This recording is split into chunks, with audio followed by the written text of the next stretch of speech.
Welcome back, dear listener, to Poems and Potions. On today's episode, we are going to have the second part of the Vernell Bristow interview. So sit back, grab a drink, and enjoy. Oh, there you go. There you Yeah. go. So yeah, All and right, So are you ready, Ryan? Jump in. ready as I'm going to be. All right. This is fun. I'm It is fun. also, Yeah. so a little bit of history. I'm not sure how much Mandar or Marquita, how much you guys have talked with each other.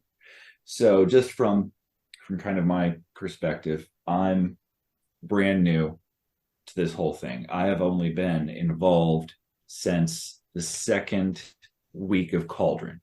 You actually said something really cool that I didn't think about until you said it. You were talking about poems that were written from a more personal point of view that spoke to you because it was something you understood. And just as I was kind of, I don't want to say I was thrust into this because I chose to be here, but at the same time there was this big lot of mental stuff going on. So this was something that I needed to do. And that was because of other reasons. Getting off track. I'm sorry. I have been wondering for a while why I was not interested in poetry until only recently. And it was the moment you said it, I realized it is because most of the stuff I was fed up until I really started to get into poetry and look at local poets was all of the big, stuffy, Alfred J. Prufrock. and which is not to necessarily discount it, but at the same time, a person who lived 200 years ago, that's nice. But then, and coming to Cauldron was mind-blowing, wonderful. I'm glad I went. And I told Marquita's story. It's when I heard Marquita's name, I knew I was in the right place. I knew I was exactly where I was meant to be. So I guess that's one question I would have for you is, you've been to Cauldron. How do you feel that it has carried the legacy of Writer's Block as far as that inclusiveness and that? Because if it weren't for how amazing the Writer's Block community is, I would not be right here right now. Yeah, thank you for asking that question, Ryan. It's so the fact that Cauldron exists, the poetry Cauldron exists, it might be, even though I know this is not why it was created, but for me, it's probably the biggest compliment that I have ever received. Because I know when we announced that Writer's Block was coming to an end, the weekly open mic was coming to an end. We announced that 6 months before the end date. And I think at first people were like, oh, whatever, but as it got closer to December, right? Closer to December, it's like, what? And it seemed as if there were, one day I showed up and he was like, Vernell, have you heard some regulars have decided that they didn't want to stop doing poetry, so they're going to have their own night here? I said, oh, what? That's amazing. Like, that's one, before I even knew who it was. Like, that's amazing. Because it sounded like to me that Scott Louise and I had been caretaking something, that we created that was valuable to people, and they did not want that thing to go away, right? And so the fact that somebody else wanted to create another night in the same spot who had been regulars at Writer's Block, to me, like, I felt like that was a huge compliment, that there was something that they enjoyed about what they were doing on Wednesday nights at 8 o'clock, like Cafe Kerouac, that they wanted to keep going under other stewardship. And so I saw that as a compliment. So I thought that was really great. And so I've been there, the times I've been there, it felt wild and unhinged, which I really enjoyed. And I think that's another draw for me is because I was born 81, so I'm being raised where the beat poets and that whole ball of stuff that came just before my birth, was kind of being Yeah. mocked. And Yeah. since I was not really interested in poetry, there was a very specific idea that I had of what a poet was, and going to writer's block just blew that out of the water, and I loved it. Yeah, good. That's a good thing. That is a very good thing. And so yeah, so I think that I am really excited that of what's happening with the cauldron, with the poetry cauldron. I'm really excited about that. There seems to be just a wonderful diversity of people there, which is really great. Which is also one of the things that I loved about Writer's Block. And I love seeing it, at the Poetry Cauldron. I love the group approach to running that night with groups of people, with a group of people, running that night. That's really wonderful. I love the rotation of hosts for the night, of the MC for the night. I'm here to tell you, it is heavy lifting to MC a night every week for years on end. That is heavy lifting for anybody. And so to be able to share the responsibility of running the night and the hosting is a really smart move, And so yeah, so I love what's happening there. It seems like it's a great place for people to come, to people feel welcomed to come in and share. And that's what it's about. Any of that came from anything that I decided to do years ago. I'm happy about it because that's what should happen. It to me, it's really a magical thing to and I will say this with both Cauldron and Writer's Block is for someone to get up to share a poem and be affirmed for the work that they just shared, right? When you get on the mic, everybody in the room is expecting a great poem, you know, a good reading. Everybody's expecting to hear something amazing. And could you imagine what that would feel like if every day of your life, every time you walked into any room, anywhere, anybody in that room was expecting something amazing, right? Mm-hmm. Unfortunately, life is not like that, you know. But on a Wednesday night at 8 o'clock at Cafe Kerouac, now people can get that at the Cauldron. They were able to get that from Writer's Block. It's amazing.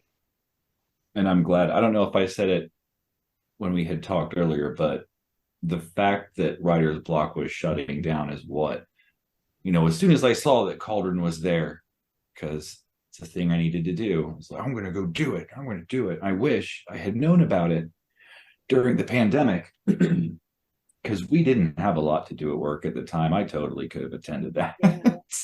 Well, you know what? The thing about poetry, Ryan, is that everybody comes to it in their own time. And so I like to think that you came to it at the right time for your life when you did, that was I the right did. time for you. I absolutely Yeah. did. Because, yeah, the pandemic, what was it? It's all one big year for me. Oh, Start me too. 2019, I think. I started going back to school in 2019 and I graduated December. What year is it? It's December of 2023. 2021 is when I graduated. Okay. And the last class I took was a poetry class. And that is also like what really it was that very personal stuff, not Alfred J. Prufrock or the You Wicker sound Men. like you sound like I did when I was like in high school. Like, not to say that you sound childish, but in high school, I kept having these teachers that would want me to like read these poems that did not really resonate with me in my life, as a little Black girl in Covington, Kentucky. And I was like, I cannot access this. I mean, I understand it, in terms of English. I speak English and I read, I understand it, but I couldn't connect with it um, emotionally or spiritually. And then one of my teachers slipped me, it wasn't part of any curriculum, but she slipped me a copy of Cotton Candy on a Rainy Day by Nikki Giovanni. And I read this book of poetry and I was like, oh, I get this. I love this. And it was the fact that she was, had been a little Black girl from Cincinnati, Ohio, also, resonated with me since I was just across the Ohio River from where I grew up. And so that's really important. What you're saying is really important about having poetry that connects to you, that speaks to your existence, that you feel like you're learning something from that particular poet. I think poetry should be doing something. I think art in general should be doing something. That's just me. I don't believe in poeting for poet's sake. Like poetry, my poetry should be doing something. If my poetry is not doing something or saying something, it is not earning its keep around here. And so we need to change it. I like that. And I know it's the first poem I read that really resounded with me was Stopping by Woods on a Snowy Evening. Really hit me in those last four lines. Like, I try to read it out loud and I still cry when I do it. Just thinking about it, it's like chokes me up. So it's like that one that hit me for some reason. And that's when I, plus the poetry class, was like, yeah, okay, I'm enjoying this. So I'm liking it. I'm liking it.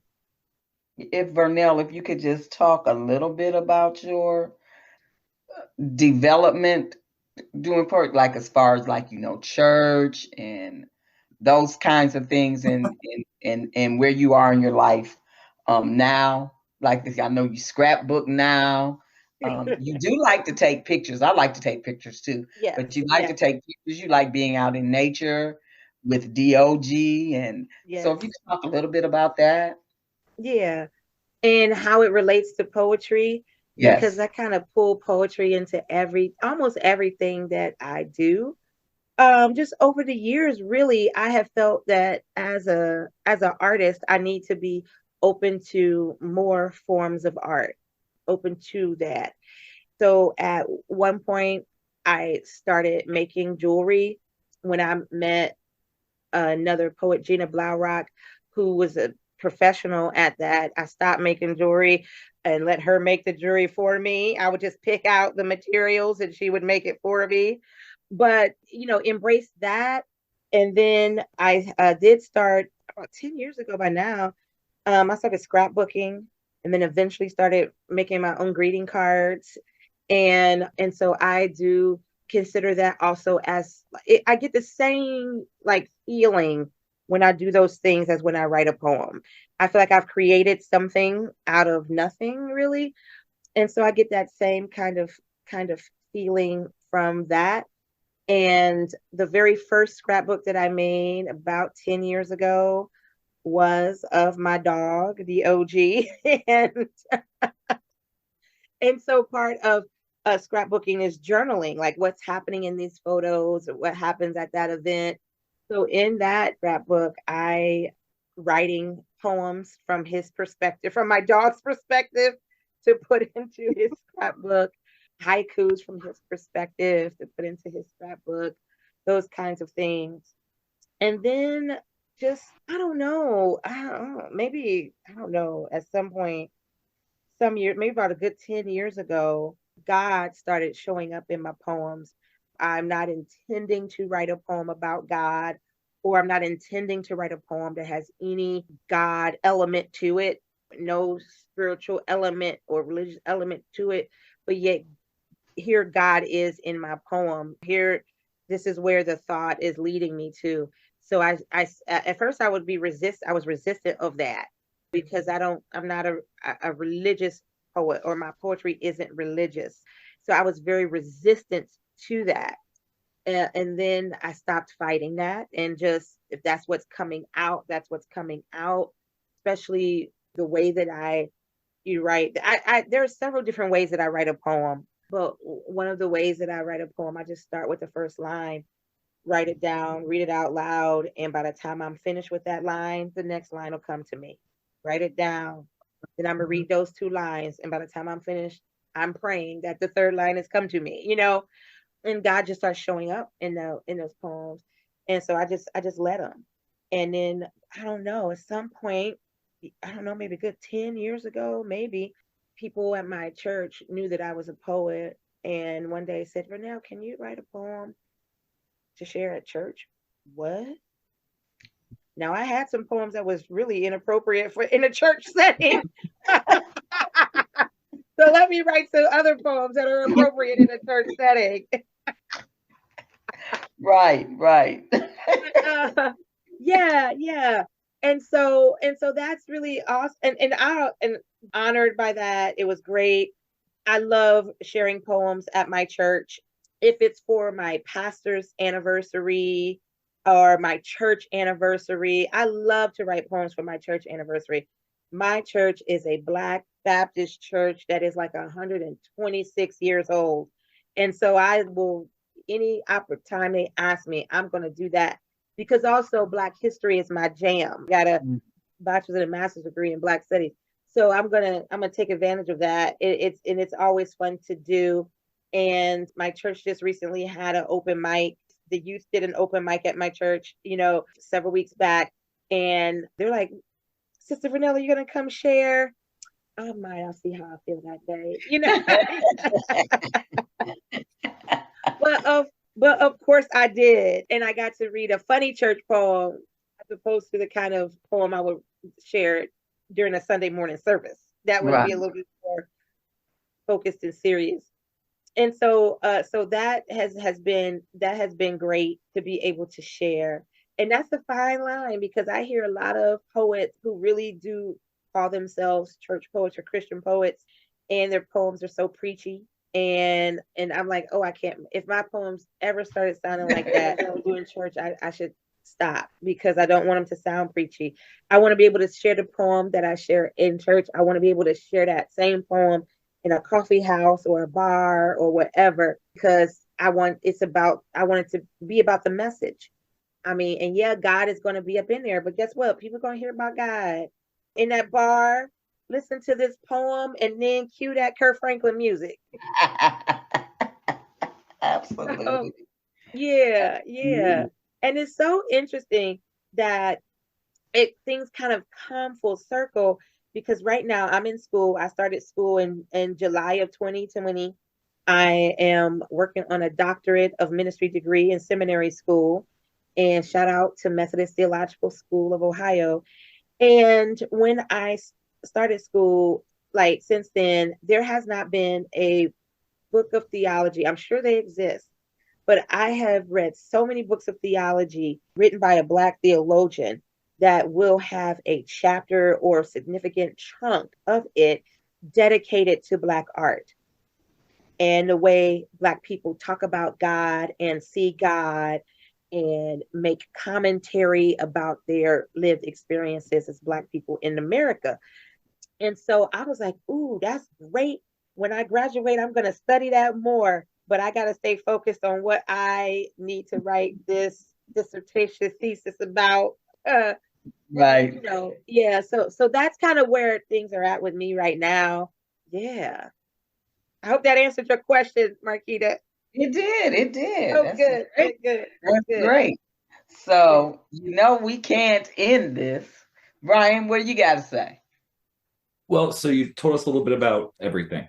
Do you get into anything as far as weird poetry, strange poetries, themes? What does out of the box look like for you? Oh my goodness. You know what?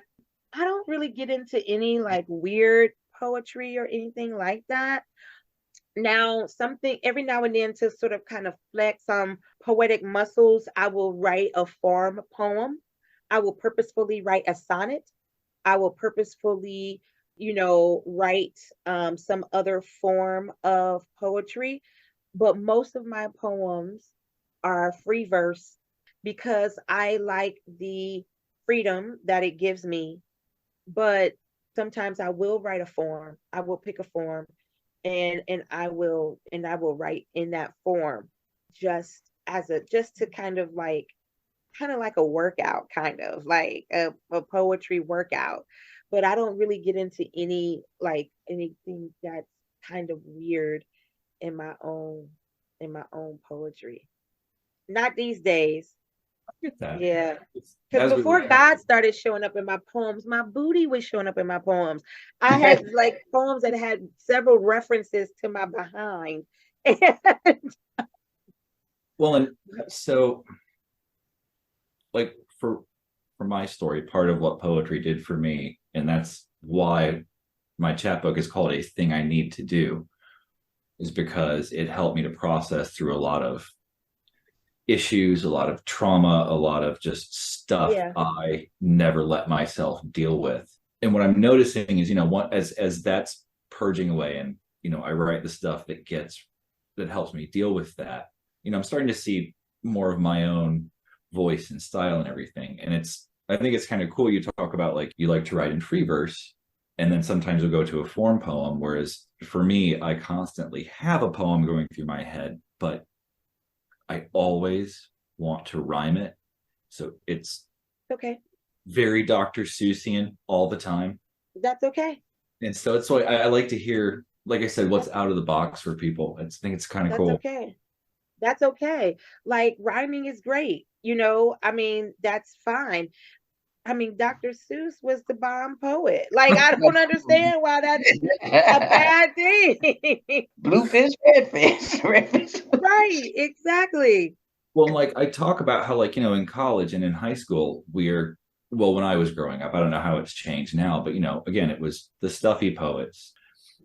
No one ever said anything about Dr. Seuss or is it Yeah, Silverstein? Shel Silverstein. Yeah. Like amazing, amazing poetry, but because there were fun, happy pictures with childlike, engaging colors, we put it over here in this kids category. But I mean, if you try to make a Dr. Seuss poem, a really emulative Dr. Seuss poem, that is hard.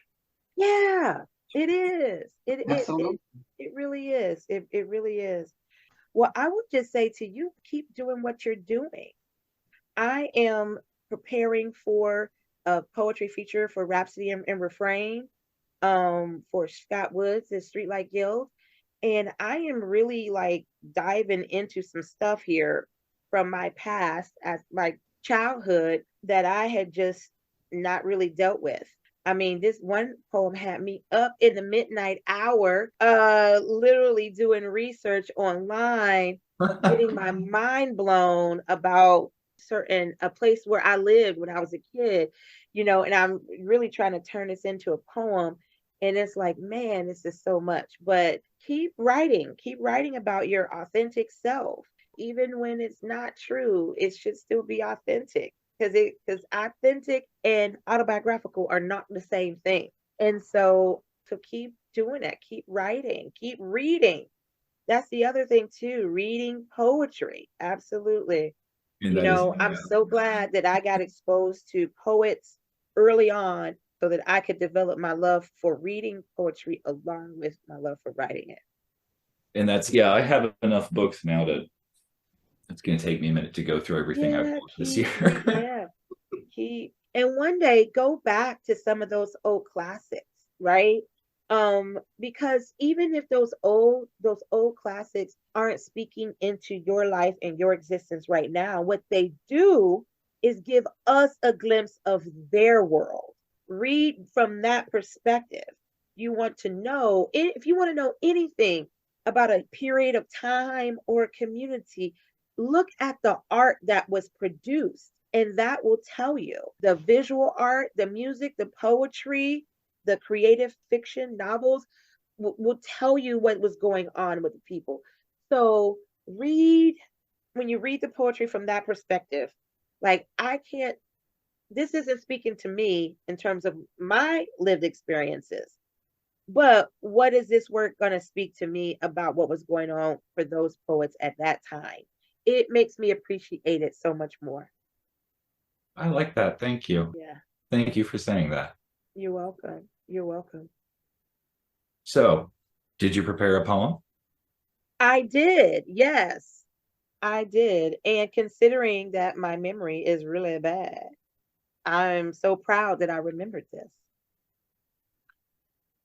So this is called A Black Moment. This is a true story. Love Train by the OJs dances from my car speakers and out the window as I pull into my driveway. I can stream this song once I get inside, but the blackness in me won't let me leave the car until Eddie Lavert and crew are finished. Then, excuse me, miss, can you please call the police? I'm lost and can't find my house. I've been walking around for hours. All of the townhouses in this community look the same. He doesn't know his address. He's 13 and his family recently relocated. He says mom never told him his new address. He hasn't memorized his mom's phone number. He just went to the dollar store for a sketchbook, pencils, and lollipops. He is lost. He is scared. He is crying and sweaty and hopeful and believes the police will help him. He still believes the police will help. He's too innocent to know that the police present a case of clear and present danger. He doesn't know of George Floyd, Freddie Gray, Philando Castile, or Tamir Rice. This boy makes me think of 12-year-old Tamir Rice. I do not want to call the police. They are not his friends. This is a Black moment I never wanted. I silently cuss his mother for not making sure he knows his own address. He's 13. I turn investigator to ask questions to him to help him remember clues to where he lives. Nothing works. Ma'am, can you please just call the police? They know what to do. His tears collect on his pudgy cheeks. I feel like crying too. This could go so wrong. I choose my words deliberately when I call. A young child is lost and doesn't remember his address. Can you please send a friendly officer to help this little kid? I tried to calm him down before the police arrive. Snacks, water, a seat. I say, honey, I need you to be calm when the police arrive. Don't make any sudden movements. Be positive. I'm talking to myself more than him. My cell phone is ready to record. I'm running scenarios through my mind, practicing what the women's self-defense teacher said I should do in possibly dangerous situations. Practice it in your mind. Know what to do when what if happens. What if the police want to drive this Black boy around the neighborhood until he recognizes his house? What if the police wants to put this little Black boy in the back seat like a criminal? I'm not letting that happen. What if the police is kind and concerned? Never occurs to me. What if the police get out? What if the police officer get out of the car smiling as he walks up to the little boy? What if the cop moves his backpack to the trunk to make room for the little boy in the front seat? What if this kid gets to remain innocent in his Blackness a little longer? What if this Black moment wasn't such a gamble?